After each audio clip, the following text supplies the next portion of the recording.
717 at 84 WHS. Sometimes homeboy wants to do good, and that's what Chris Thieneman's doing here today with us. He wants to run for the 3rd Congressional District, and Chris joins us this morning. Chris, good morning. Good morning, Tony. Thanks for having me, buddy. Thanks for coming on board. I want to ask you this question. Everybody thought you were going to be running for Metro Council. What, after your position on the library tax and the work that you did to down that, so to speak? Right. What made you decide to run for Congress? You know, I had every intentions of running for Metro Council. Once I made that decision this past summer not to run for Congress, I don't know if you knew this or not, but last spring I had every intentions of running for Congress. Mm-hmm. I was a member of the local Republican committee, doing all the things that I thought that I needed to do to run for Congress. I started to talk about raising money and once I got involved in the local party, I when I was trying to decide on raising money and start my finance, Ann Northup started running for governor, and our local board started. Jack Richardson, mm-hmm. He was our president, head of the Republican Party, and he went up at our committee headquarters and decided that he was going to support Ann and not support Governor Fletcher, which was again. He did that on his own. Right. Actually, it wasn't completely on his own. It was from Senator McConnell. And I'm on that committee, so I knew what was going on. And a lot of the younger people, not the diehard Republicans, they took offense to that because they felt like they should have a say in it. They should be, if we're going to make a public statement, I think everybody should have a say in this. And he said, listen, I got to do what Mitch McConnell tells me to do. And that bothered me. And but I just went ahead. I was still a soldier of Jack Richardson. And then I was deciding that I was going to run for Congress. And then all of a sudden I'm told that, no, you can't run because Ann Northup and this guy named Erwin Roberts have made a deal that if Erwin would come out against Ann, that Ann would support Erwin and Mitch would support Erwin to be the rep. They were going to be backed by Senator McConnell. They were going to decide who the rep was going to be. And so, I really kind of lost faith in that was I'm probably the last person that ever lose faith in anything that I believe in. But I thought that, if we have our politicians, they are put here to represent the people.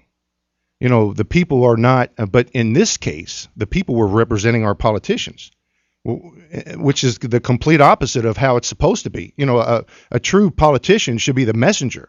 They shouldn't be. They should be the messenger of the people. The people shouldn't be the messenger of the politician. So when I knew that I was going to get no support from the Republican Party, the main public Republican Party, not the local Metro Council, I decided, maybe I can just make a difference in Metro Council. They really they're a bunch of good guys, but they're just they needed some strong leadership, which I felt like I could really provide. Mm-hmm. So I went ahead and minded my own business and focused on the Metro Council, moved back home to Valley Station, where I was born and raised. And these same Metro Council members that were trying to get me to run for Metro Council started asking me to go after this library tax.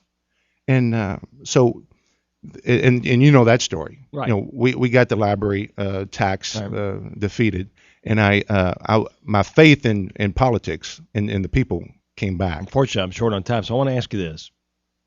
Obviously, you have this movement that you feel that's kind of a ground level thing. Do you feel like, reportedly, or I shouldn't say reportedly, Ann Northup is probably going to run again? She was very successful here. She did a lot of good here for Louisville and Kentucky. What makes you a better candidate than Ann Northup should she decide to run? Well, no, I know that she's going to run because last week I got my phone calls telling me not to run. she got one of the state reps to call me and before I filed and say, Chris, you're really stirring her up. You need to, we need to know that she wants your phone number. Her people want your phone number because she feels like she doesn't deserve a primary. And I said, oh, okay, that's interesting. And then I get the next day, I get a call from Larry Cox, Mitch McConnell's office, and he says, do you realize what kind of fight you're about to get into? And I said, I'm not one to back down from a fight. But then Friday morning, I get a call from my friend Senator Syme, who tells me that he said, Chris, he said, I got a call from a really a witchy. They use the B word, but Ann Northup. She is irate that you're running, and she says this. He's going to make this a South End versus a East End. I said, and she doesn't want a primary. And I said, well, shoot, this is democracy, buddy. And he was supporting me. He's supporting me. And but that's when I knew that that kind of power, when you can raise that kind of money, this was not an accident that Irwin stepped out. Let me tell you, as soon as I heard that he was stepping out, I knew what was happening. It was the Republicans that said, listen, that he was a weak candidate. See, Mitch needs Ann in there to be the barking dog that brings the more money to fight the Democrats. And this is a concern. This is why that I still, before I filed, still was getting phone calls telling me that hey, we got to raise more money for Mitch McConnell. I mean, we need, the fancy way of calling it is campaign finance reform. But we need laws that keeps the multinational corporations from buying off our politicians so we can take back our government, Tony. So you're still a Republican, obviously. You're going to run the Republican. I'm a Republican. So you think Republicans are split in Jefferson County? We're in disarray, and nobody even knows it outside the little core. We've had people quit. They try to get me to be the president of the Republican Party. But the Mitch and the powers that be have tried to keep Jack Richardson in there to control the party because they don't want the people to have the say. That is Chris Thieneman. He wants to be the 3rd District Congressman. We'll talk some more at some other point. Hopefully, find out. I have a lot more to say. Well, I'm sure you do. With the Democratic candidate once again, and the man who holds office right now, John Yarmouth. We'll have to do that sometime. All right. Thank you, Chris. Yeah, thank you, Tom.